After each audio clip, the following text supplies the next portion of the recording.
Muito boa noite, bem-vindos a todos. No nosso livro Mantras de Vida de Loester, a nossa mensagem é: ser bom é maravilhoso. Ser bom com alegria no coração é coisa divina, que nos sustenta na eternidade da vida.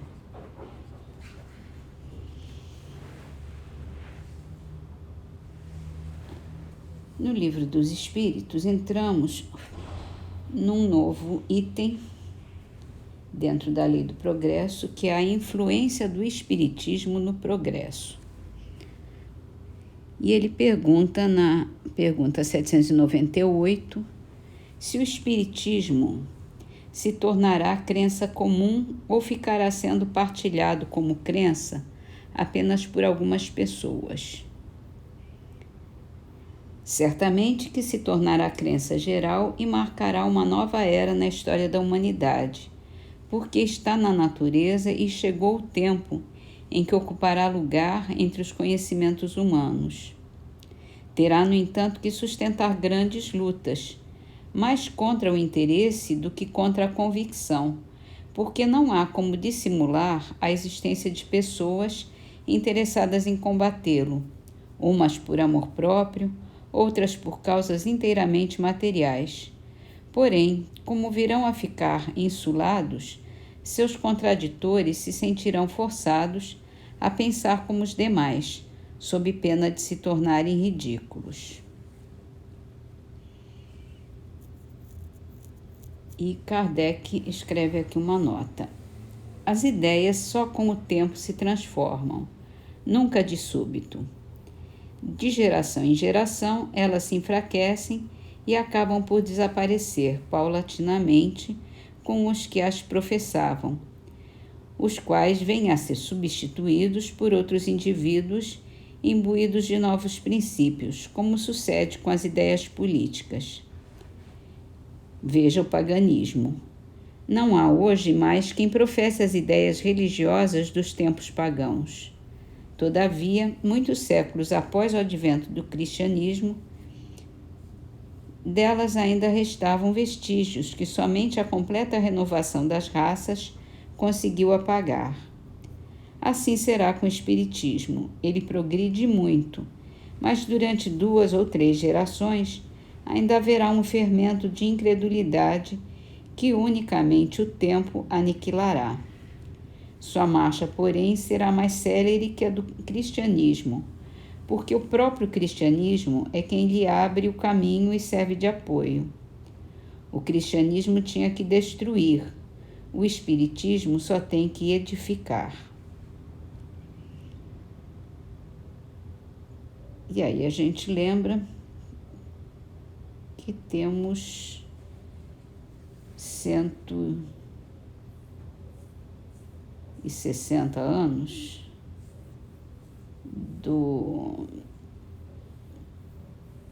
início da revelação espírita e ainda é cedo, né? Mas pelo menos aqui no Brasil já é uma doutrina bastante divulgada. No resto do mundo também, mas no Brasil principalmente. Então vamos para o livro Céu e o Inferno.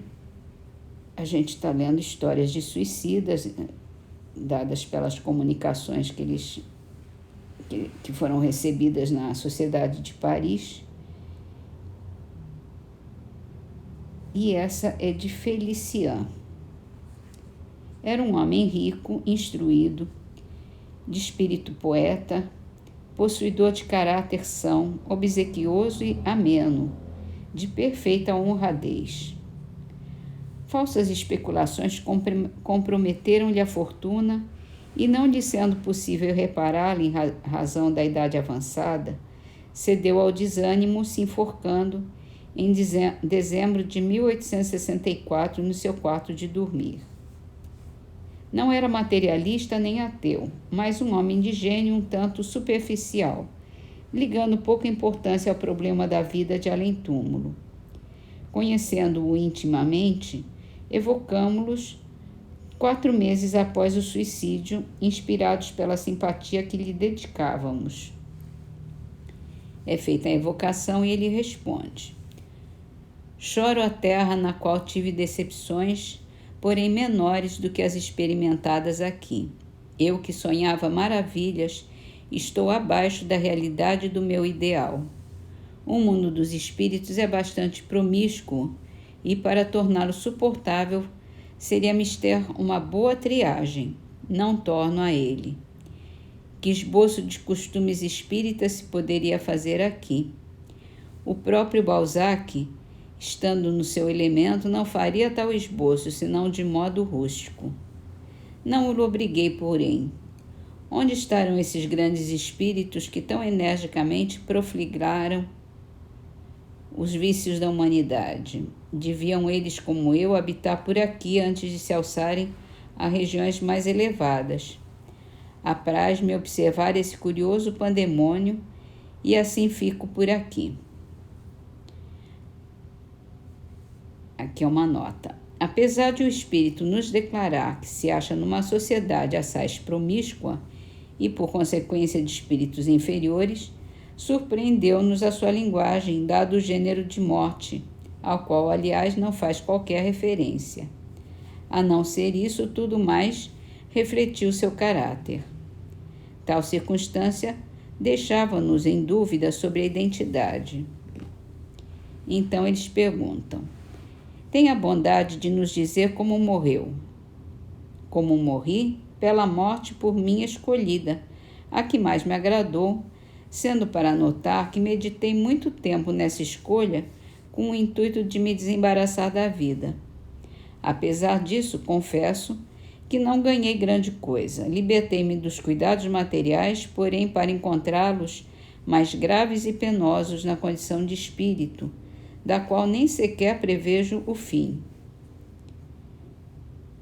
Aí eles perguntam ao guia do médium: o espírito em comunicação será efetivamente o de Felician? Essa linguagem quase despreocupada torna-se suspeita se tratando de um suicida.